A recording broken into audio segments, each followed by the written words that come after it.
Hello everyone and welcome back to my channel. In today's video I'm going to show you how to create a classic typewriter text effect complete with a blinking cursor in DaVinci Resolve.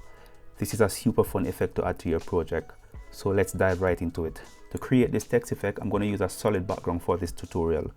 You can add anything you want. It can be a footage, an image or a solid background. Now to get started, I'm here in DaVinci Resolve. I'm on the editing page. Go to the effects library in the top left hand corner and click on toolbox and look for a generator. And scroll down until you see solid color. Click on it and drag it to the timeline.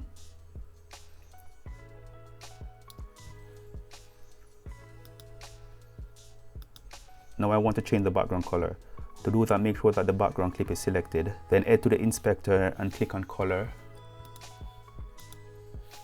I'm going to change my color to white. You can change the color to anything you want. So now that my color is okay, now I need to add a text.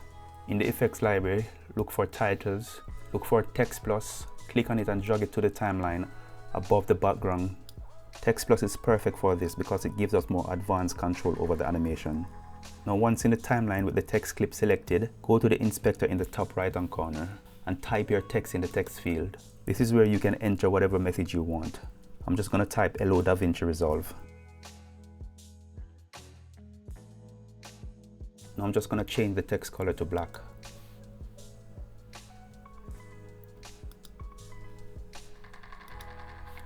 You can also change the font.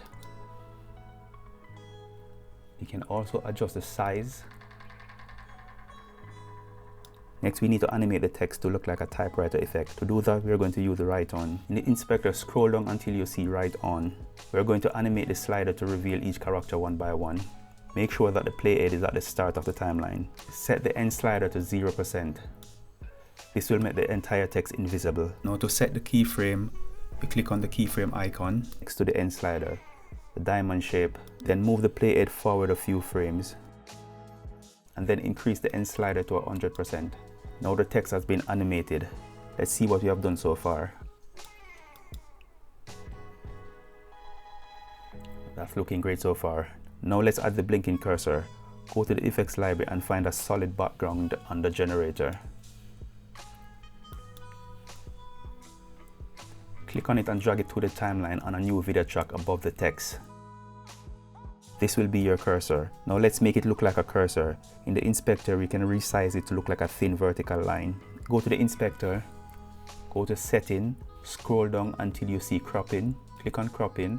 You can crop it from the left, from the right,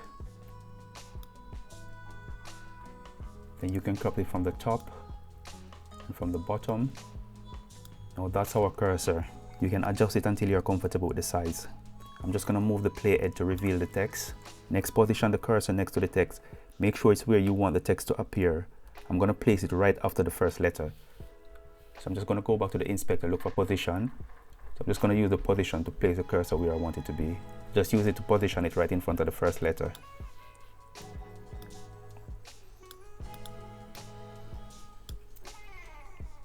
That's looking good. That's looking good.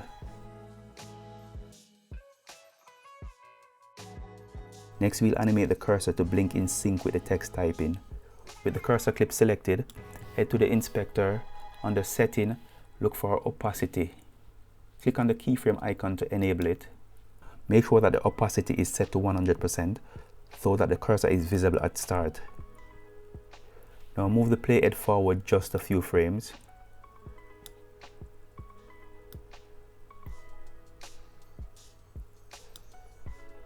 And set the opacity to 0%. This will make the cursor disappear. Repeat this process for the entire text animation.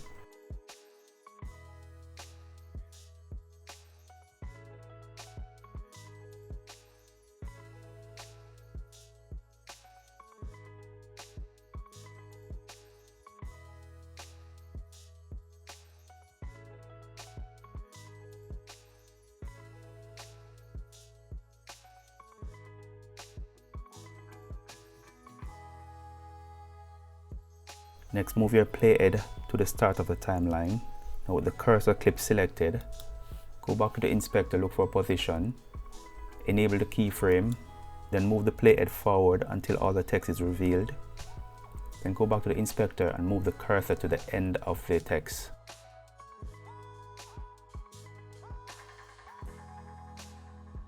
Now let's take a look at what you have done so far. Next, I need to adjust the timing of the keyframe to match with the speed of the typing effect. To do that, I'll just click on this icon.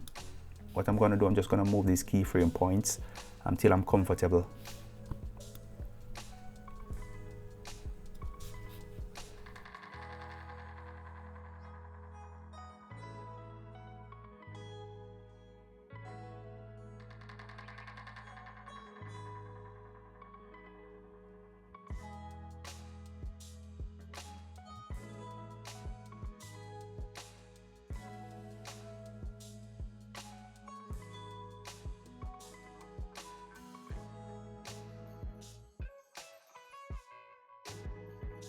I think that looks better now. And that's it. You have now created a typewriter effect with a blinking cursor in DaVinci Resolve. If you have found this tutorial helpful, don't forget to like, subscribe and hit the notification bell so you don't miss any future tutorials. Leave a comment below if you have any questions. Thanks for watching and see you again in the next one.